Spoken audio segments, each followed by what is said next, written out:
Olá, pessoal. Mais uma aula de contabilidade aplicada às instituições financeiras. A nossa disciplina em EAD, Educação à Distância, pela Faculdade de RSA. Sou o professor Marcos Vinícius. A gente vai para a nossa terceira unidade, a unidade 3, né? Trabalhando mais um assunto relacionado à contabilidade bancária. Vou compartilhar com vocês aqui o nosso slides, só um instantinho aqui para a gente compartilhar a nossa tela aqui com vocês, tá? Vou botar aqui.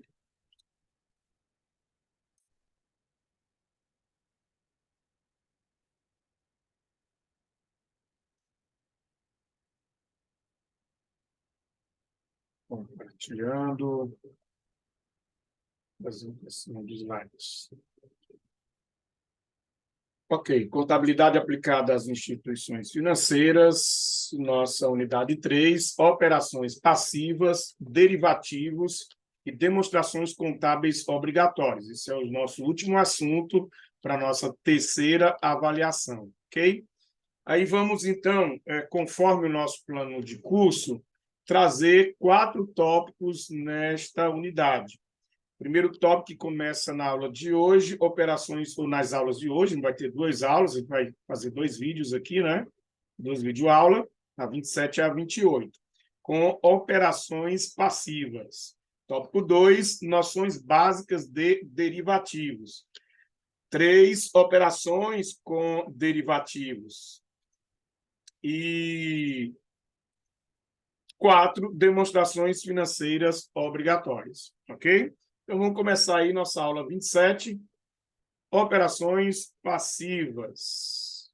Bom, a gente começa o material que está disponível para vocês lá na plataforma, né? Das nossas 2 aulas, a gente começa aqui no assunto de operações passivas, falando sobre os produtos de captação de recursos. Essas são as operações passivas dos bancos. Das instituições financeiras, a gente vai tratar aqui banco com uma forma genérica, tá? Para facilitar aqui a nossa conversa.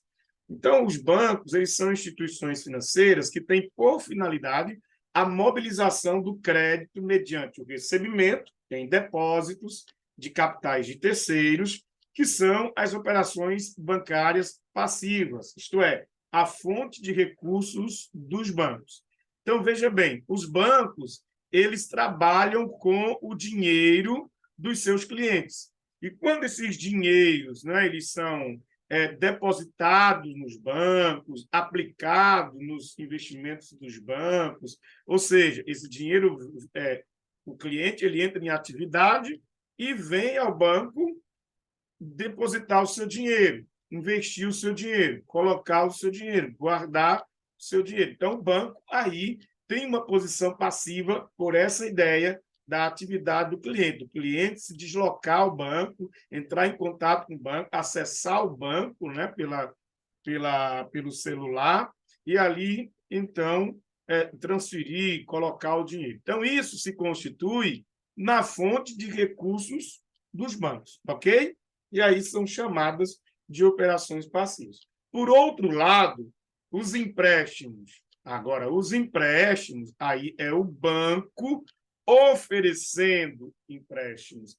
É o banco entrando em atividade para com os seus clientes. Percebe? E aí são chamadas de operações bancárias ativas, ou seja, as aplicações dos recursos dos bancos, tá?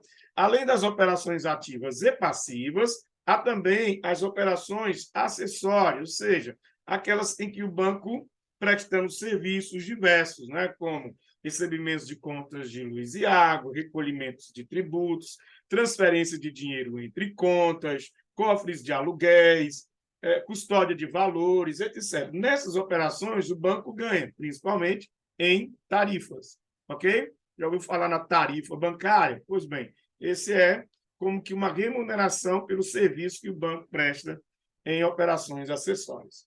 Mas vamos, então, às operações passivas, começando com depósitos à vista. Depósitos à vista são os que estão totalmente disponíveis para o cliente, ou seja, o cliente pode sacá-los quando quiser. Isso a gente já tratou em unidade passada, né? falamos sobre essa questão do depósito. A gente estava falando do COSIF, né? E falando das contas de depósito a prazo, depósito à vista, fazendo essa distinção. O que distingue, né, a instituição financeira bancária da não bancária, o monetário e não monetária, é justamente o depósito à vista. Que depósito à vista é para ser entendido assim, né? É para ser entendido como aquele valor que o cliente deposita, mas que está à vista, ou seja, ele está à disposição do cliente. Ele pode depositar e, no mesmo instante, retirar. Um dia depois, retirar. 2 dias depois, retirar. No dia em que ele quiser, pode se retirar, porque foi feito depósito à vista. Atualmente, existem vários tipos de contas que permitem depósitos à vista. Por exemplo, a conta corrente, a conta salário, a conta capital. Então, são contas que o banco disponibiliza como contas para depósitos à vista. E aí vem o conceito. É a operação bancária em que uma pessoa física ou jurídica entrega determinada importância em dinheiro com curso legal no país a um banco que se obrigará a guardá-la e a restituí-la quando for exigida, no prazo e nas condições ajustadas. Então, esse é o conceito técnico de depósitos à vista. E, em outras palavras, trata-se de uma captação de recursos do cliente, né? A quantia captada é registrada em uma conta corrente. O banco capta esses valores dos clientes, né?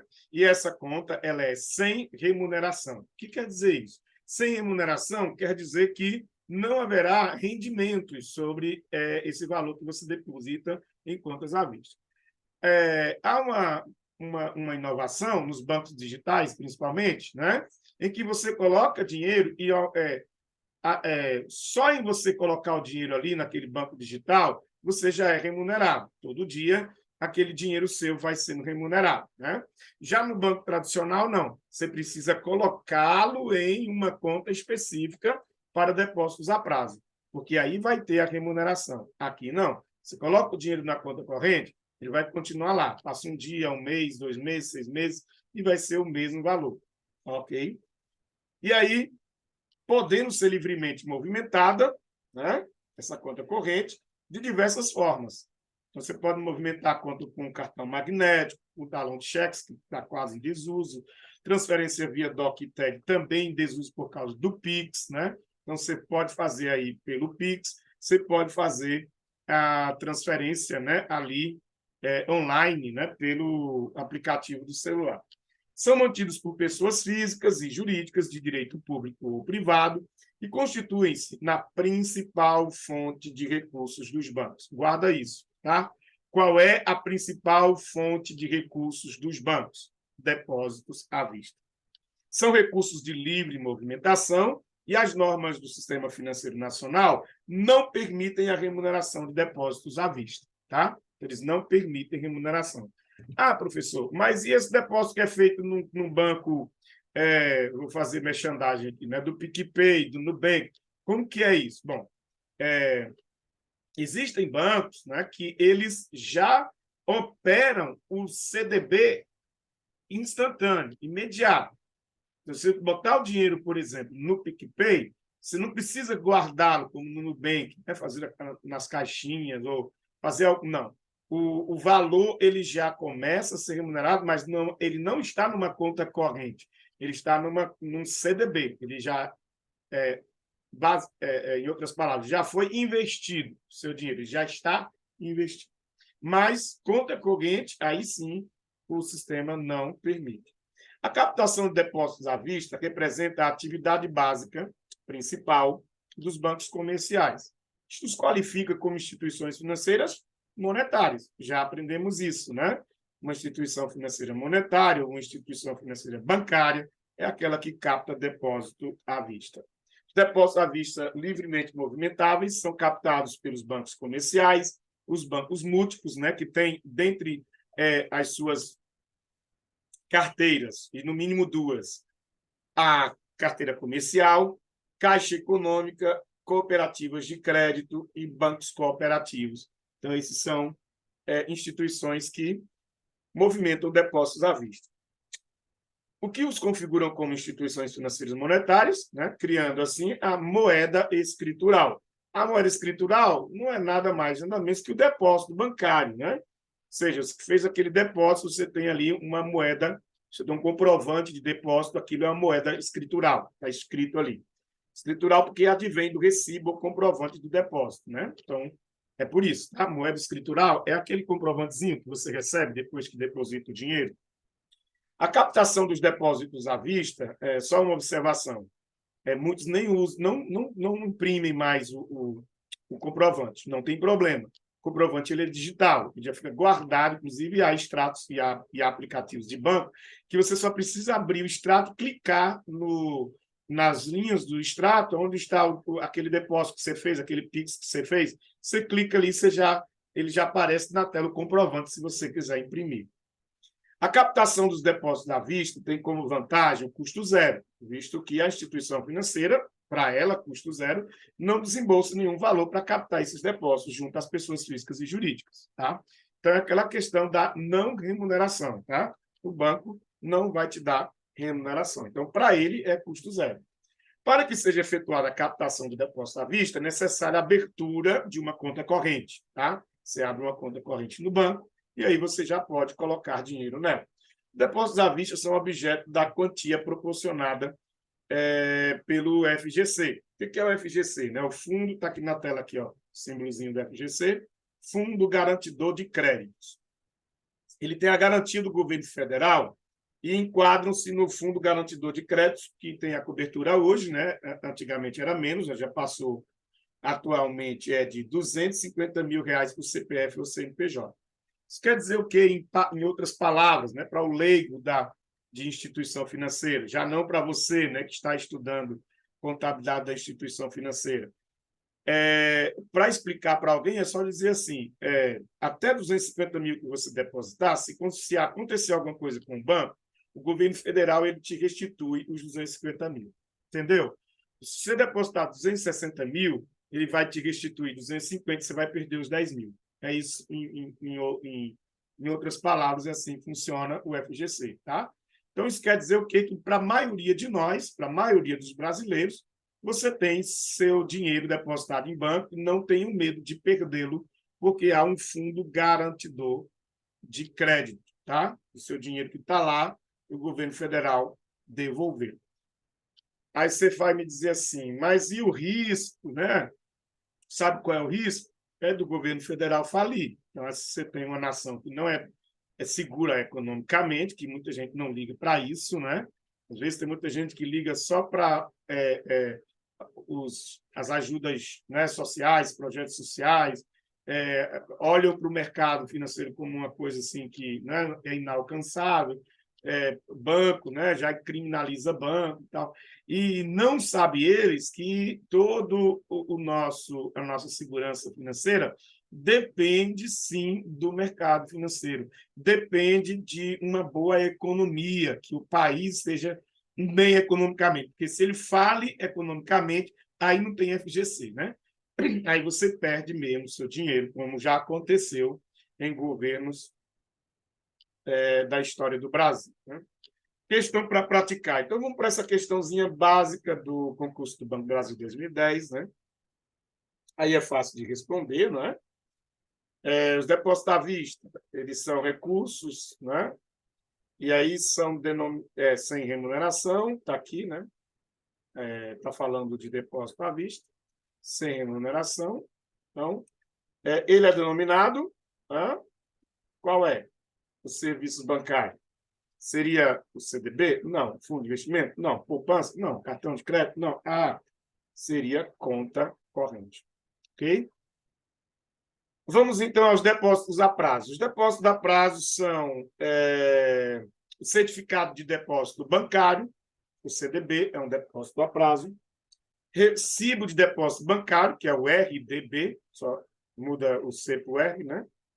E esses depósitos são papéis emitidos pelos bancos comerciais e direitos adquiridos pelo cliente. Então, pronto. Pessoal, depósito a prazo. Tem esse nome a prazo porque, assim, você deposita com um prazo de retirar. Tem aquele depósito que você deposita no banco, você não pode tirar na mesma hora, no dia depois. dependendo do prazo, um mês depois, você tem que tirar no prazo estabelecido, certo? Então, os depósitos a prazo, eles têm essa característica, tá? De você não poder retirá-lo no mesmo momento. E vai ser o quê? Vai ser a depender do contrato. Pode ser de um dia? Pode ser de um dia, né?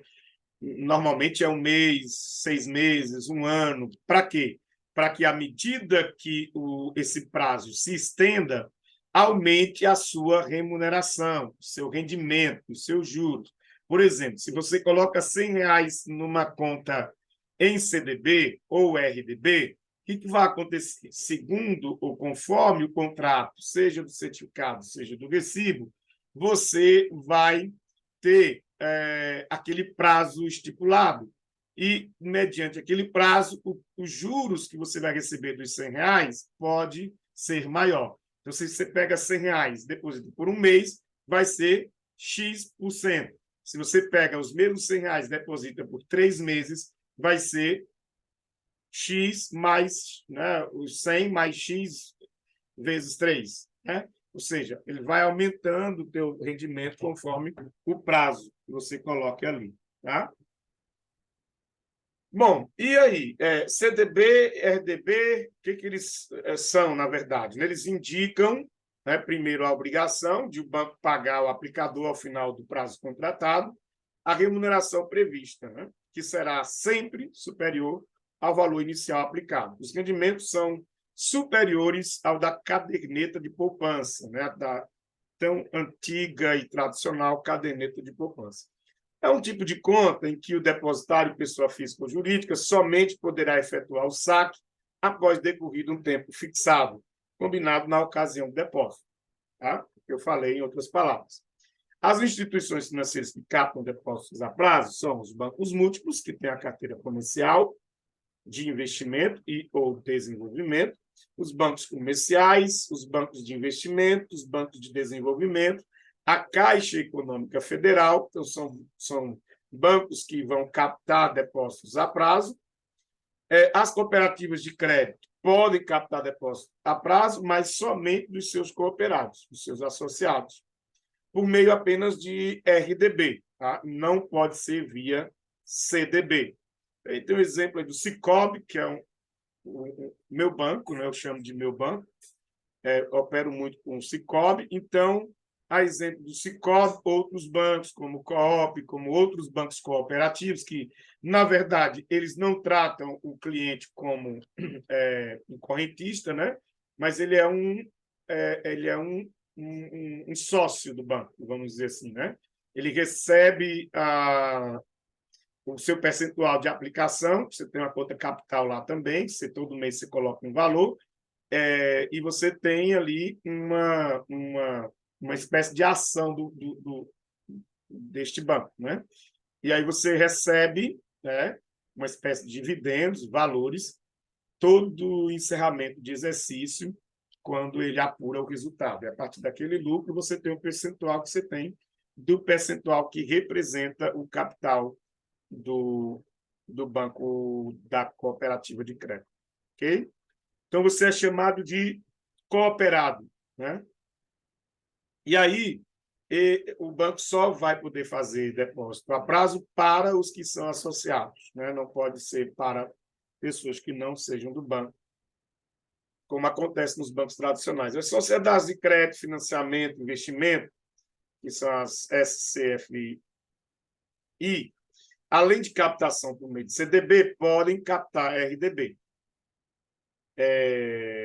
Para as instituições financeiras, tais depósitos representam uma modalidade de captação de recursos fortalecendo o seu caixa e alavancando suas carteiras de empréstimos, que eles trabalham com isso, né? Bom, então vamos distinguir o CDB do RDB, né? Como é que é o CDB primeiro? A sigla você já sabe, Certificado de Depósito Bancário, é uma promessa de pagamento à ordem acrescida da remuneração contratada, tá? Então, quando você compra um CDB, você está emprestando dinheiro a uma financeira. E aí, em troca, você recebe uma remuneração na forma de juros, a correção inflacionária e a taxa Selic daquele mês, daquele período, né, dos meses daquele período. Possui os seguintes elementos: local e data de emissão, nome do banco emitente e as assinaturas, a denominação, né, o certificado de depósito bancário, a importância depositada, né, importante, a data de sua exigibilidade, o nome e qualificação do depositante, taxa de juros convencionada da época do seu pagamento, lugar do pagamento do depósito e juros. Então, tudo isso tem no certificado, tá? No certificado. São os principais papéis, títulos, assim como os RDBs, emitidos pelos bancos comerciais de investimento múltiplos e caixas econômicas. Tem como objetivo captar recursos, né? A gente já entende que é operação passiva do banco, né? Então, embora esteja captando, mas são os clientes que estão depositando, estão colocando os recursos ali, das pessoas físicas ou jurídicas, para serem emprestados às empresas e pessoas que necessitem de numerários para financiar operações de negócios. Então, quando essa captação é feita, esse dinheiro não fica ali parado no banco, né? Ele é feito toda a movimentação das instituições financeiras, que é captar os recursos e aplicar os recursos para ganhar seu spread bancário, né? Bom, parte desses recursos do CDB irão financiar o crédito direto ao consumidor, que é o CDC. Já ouviu falar de CDC, né? Que é aquele consignado, aquele crédito que você faz no banco. Então, parte dos recursos dos que aplicam em CDB, na outra ponta, tem os tomadores de empréstimos através do CDC, que são os empréstimos para capital de giro das empresas, compras de bens e serviços, né? Ele é emitido sob a forma nominativa, em nome do investidor, e endossável, ou seja, admite a transferência. O endossado aí, a palavra endossável, que pode ser transferido para um outro investidor, pelo prazo mínimo de um dia, tá? Então, pelo menos um dia, aí se caracteriza como um CDB. Ele é prefixado, com tributação dos rendimentos no momento do resgate. Então, quando vai resgatar, é que você vai pagar, se houver, o imposto de renda, contribuição social. Pode ser transferido, né, é transmissível por endosso em branco, datado e assinado pelo seu titular ou por seu mandatário especial, seria um procurador. Então, o CDB, esse certificado, ele pode ser transferido de um investidor para outro investidor. Não carecendo que o banco devolva o dinheiro, né, mas que seja transferido da conta do cliente que está transferindo, né, para o outro que está recebendo em seu favor. O que mais? Deverá ser emitido sob a forma em preto, isto é, com o nome e qualificação do endossante. Não pode ser prorrogado, mas ele pode ser renovado de comum acordo, né? No CDB, pode ocorrer a transferência, bem como a recompra, que é o ato de adquirir um título de determinada pessoa, por sua vez, havia anteriormente adquirido do mesmo. A gente vai ver um pouco disso nos lançamentos contábeis, né? Tipos de CDB. Aí existe o CDB pré, que é o rendimento prefixado. A remuneração total é definida no momento que você faz a aplicação, você já sabe quando você vai ganhar daquele CDB, estabelecendo-se uma taxa de juros do mercado acrescida de determinado índice inflacionário. Então, vai haver ali uma correção, né, do seu valor, vai haver a Selic, vai haver a taxa referencial. O segundo tipo é o CDB pós, que é um rendimento pelo nome, pós-fixado. Né? Embora pague juros previamente determinados, o rendimento final depende da definição da correção monetária do período. Tá? Então, a gente já aprendeu sobre as operações pré-fixadas e pós-fixadas, e aí fica fácil para você relembrar. Né? Bom, a taxa de juros do CDB pré-fixado, a rentabilidade pactuada com o cliente no ato da aplicação, né? O aplicador fica conhecendo a remuneração final. Se ele aplica no CDB R$ 1.000 e é pré-fixado, ele vai dizer assim, ó, você vai ganhar 200.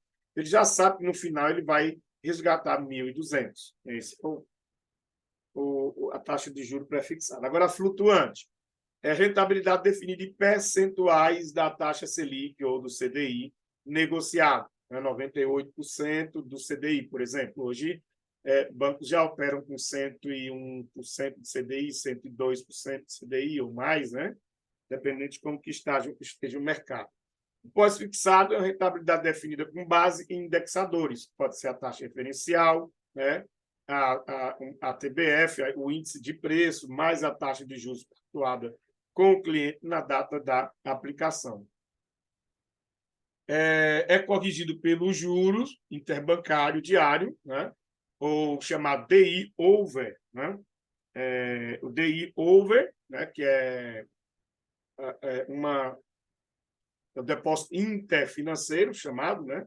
E para aquele momento, né? Onde o investidor recebe uma porcentagem da taxa overnight do mercado. O que é a taxa overnight do mercado? Aquela taxa de um dia para o outro, né? Passou a noite, após aquela noite, fim da noite, né? Overnight, ele vai ter uma taxa a mais, né?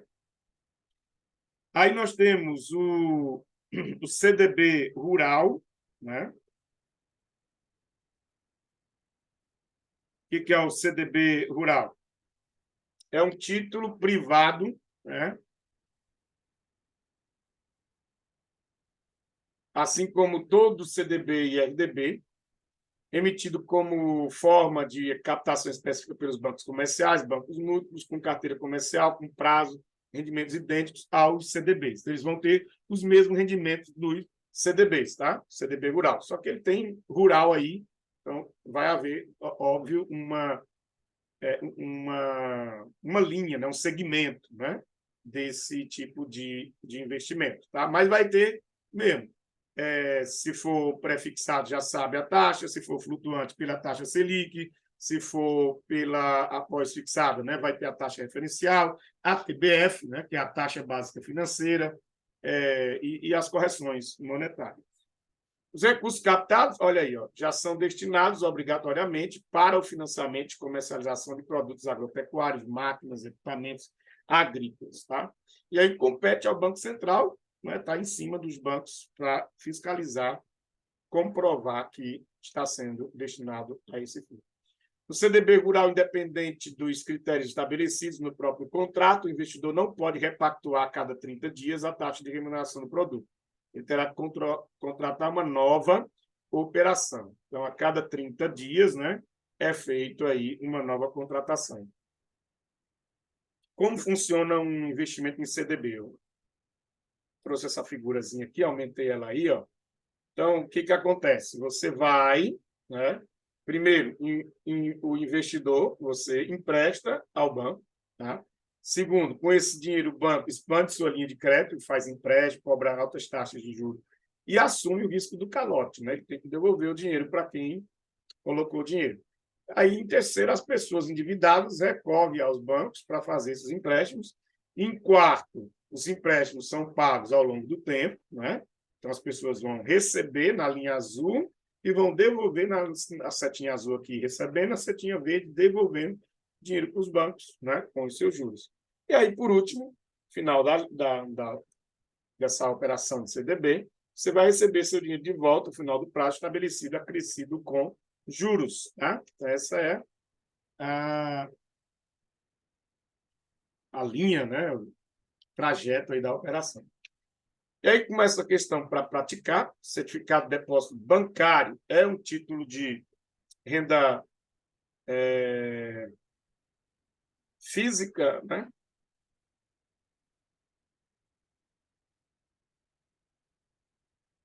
Renda física. O depósito bancário é um título de renda fixa, física, fixa, né? Que é emitido por instituições financeiras com a finalidade de captação de recursos para carregá-los, tá, em outra carteira. Bem, analise as afirmativas. Essa questão é aquela da resposta múltipla, né? Você vai analisar as afirmativas, ver se todas estão corretas, quais são as corretas, tá bom? Então, vamos lá. Não sei se eu coloquei aqui as questões, acho que a gente não marcou, então vamos lá. Certo. No CDB rural, existe a possibilidade para o investidor de repactuar a cada 30 dias? Não, né? Ele tem que fazer um novo contrato. Então, a 1 aí está errado. 2, quando a perspectiva é de queda da taxa de juros, a modalidade CDB mais indicada para aplicação é a pré-fixada. Isso a gente já aprendeu lá, né? Pré-fixado, pós-fixado. E por que é mais vantajoso a pré-fixada? Ora, o mercado, né, tem uma perspectiva de queda de taxa de juros, né? O que você pode entender é que é melhor você se garantir, porque se ela está caindo, né, ela tem sinal de que está havendo uma oscilação. Havendo a oscilação, então é muito melhor a modalidade de CDB, né, seria a aplicação pré-fixada, tá? Ou seja, para não ter surpresas, né? Mas, professor, mas a queda de juros não é bom? Para quem está aplicando, não é verdade? Para quem está aplicando, quanto maior a taxa de juros, melhor, que ela vai ganhar mais. Tá? A gente precisa... Aqui é na perspectiva de quem está aplicando, CDB de quem está aplicando. Aqui, para a aplicação, tá? Para a aplicação. Então, para mim aplicar e a taxa de juros tem uma perspectiva de alta, aí eu vou para pós-fixado. Mas a taxa de juros vai cair, tem uma perspectiva para cair, então ela está no patamar aqui, nesse dia que eu vou aplicar. E ela tem uma previsão de cair, então é muito melhor que eu fazer a pré-fixada, concorda comigo? Faz a pré-fixada, você garante aquela taxa de juros, e mesmo que ela caia, no final do contrato, quando você receber, você vai receber com a taxa pré-fixada. Já recebeu, né? Vai receber com a taxa pré-fixada. Tá certo, pessoal?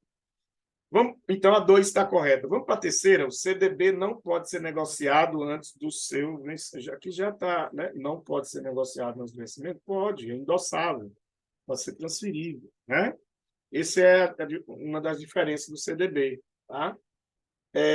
Devendo o cliente esperar o final do contrato para sacar o seu dinheiro. Não, ele pode fazer um endosso, transferir, ter o seu dinheiro de volta e outro investidor fica com aquele certificado, ok? Então, 3 não. Por enquanto, só a 2, né?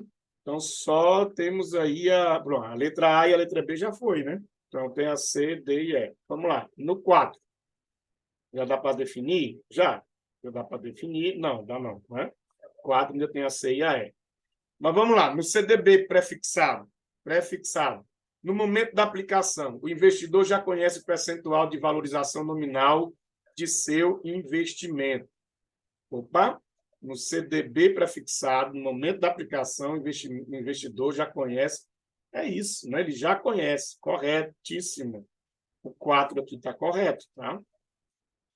E quinto, que é para matar a questão. As taxas de rentabilidade do CDB são determinadas pelos próprios bancos de acordo com o CDI. Correta questão, né? Então, elas que vão determinar essa rentabilidade e conforme o CDI, né? É o referencial aí dos depósitos interfinanceiros. Beleza? Então, seria então a 2, 4 e 5, letra C. Correto, pessoal? Beleza? E o RDB? RDB é um título de renda fixa, nominativo intransferível. Olha a diferença do CDB, né? O CDB você transfere, o RDB, o recibo, você não consegue transferir. Emitido sob a forma estrutural, tem por objetivo a captação de recursos mediante condição de pagamento pré-estabelecida, acrescida de rendimento pré- ou pós-fixado.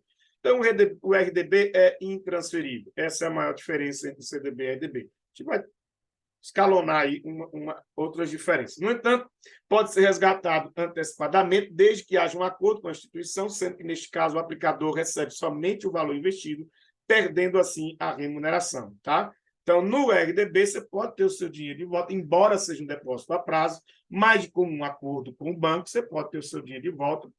Observe, só que você vai perder todo o seu rendimento. Destina-se também às pessoas físicas e jurídicas titulares de contas de livre movimentação do banco. De novo, é intransferível, não podendo ser negociado antes do vencimento, antes do resgate.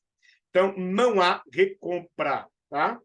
Tributação do CDB e RDB. IOF, não há incidência de IOF nas aplicações com prazo a partir de 30 dias. O que é isso? Se você deixar o dinheiro e passar de 30 dias, então não haverá cobrança de IOF. A aplicação de IOF é regressiva, de acordo com a tabela da Receita Federal, para resgates realizados antes de 30 dias, tá? Regressiva. O que quer dizer regressiva, né? É que ela vai regredindo à medida do que você vai retirar durante os 30 dias, tá? Então, se você tirar 30 dias, ela é uma taxa. Perdão. Se você tirar no dia, você fez o RDB e no outro dia você quer tirar, você vai pagar uma taxa maior de IOF. E ela vai regredindo, ela é regressiva. Se você deixar tirar com 2 dias, ela vai ser menor, com 10 dias vai ser menor, 20 dias vai ser menor, 29 dias vai ser menor, 30 dias vai ser a menor taxa de IOF. Entenderam o que é a aplicação de uma IOF regressiva? Você vai regredindo, né, o percentual, tá? Qualquer coisa, você pausa o vídeo, volta de novo, me ouve novamente e você vai entender, tá? IR, os rendimentos produzidos a partir de 2005 serão tributados, né? Passaram a ser tributados no resgate de acordo com o prazo de aplicação, conforme as seguintes alíquotas. Então, pessoal, até 2005 não eram tributados. Daí, de 2005 para cá, até 180 dias é uma taxa 22,5, e ela é também regressiva, né? Ó, se você deixa lá até essas 360 dias, de 181 a 60, 20%. Até 720, 17,5%. E acima de 720, só vai pagar 15%. Tá? E aí ele vai incidir, observe, é sobre os ganhos, tá? Não é sobre o que você investiu. Então, se você investe R$1.000, e aí no final dá um rendimento de 1.100, e você tira dentro de 180 dias, você vai pagar 22,5% em cima dos 100 do lucro, tá? E não dos 1.000 que você investiu, tá? Então, a 1.100, você vai pagar imposto de renda em cima dos 100, ok? Sempre do rendimento. Os prazos mínimos de aplicação do CDB e RDB. Aí, ó, prefixado é 1 dia, flutuante Selic e CDI é 1 dia, por TR, a taxa referencial, 1 mês, pela TBF, que é a taxa básica financeira, 2 meses, o índice de preço, 1 ano, tá? Aí vem aí o escalonamento que eu falei das diferenças, né, entre CDB e RDB. Ó, o CDB e o RDB, eles são todos dois de renda fixa, tá? São todos dois nominativos. Agora, olha a diferença maior aqui, tá? O CDB é transferível com endosso, né? Ou seja, com já a assinatura, né? Para quem transfere. Já o CDB não é transferível. Outra diferença, por questões de não poder ser transferido, ou seja, negociado antes do vencimento, ou ser, né, que é o caso do CDB, aí há recompra. Por não ser, não há recompra, ou seja, é inegociável. E todas as duas são moedas escriturais, porém uma é título escritural, que é o CDB, que o certificado é um título, e o RDB é um recibo escritural, ambos moedas escriturais. E aí as taxas são iguais, pré e pós, tanto para CDB como para RDB. Bom? E aí a gente vem com mais uma questão para praticar, né? Essa questão para praticar é deixa eu ver aqui, da Fundação Carlos Chagas, né? Que fez o concurso do Banco do Brasil em 2006, e vai tratar sobre o indexador da operação. Então, para a gente terminar essa aula, vamos aqui. Um cliente tem interesse em aplicar recursos por 30 dias em CDB. E ele quer que a sua rentabilidade acompanhe a evolução diária da taxa de juros. Ele quer que acompanhe. E aí, qual é o indexador que acompanha a taxa diária de juros? CDI, né? Não é a TBF, não é a taxa prefixada, não é o IGPM, que é o Índice Geral de Preços do Mercado, nem o IPCA, né? O Índice de Preços do Consumidor, mas é o CDI, tá? CDI, beleza? Então, pessoal, tá aí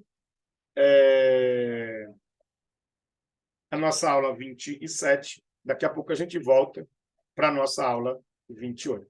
Beleza? Até daqui a pouquinho.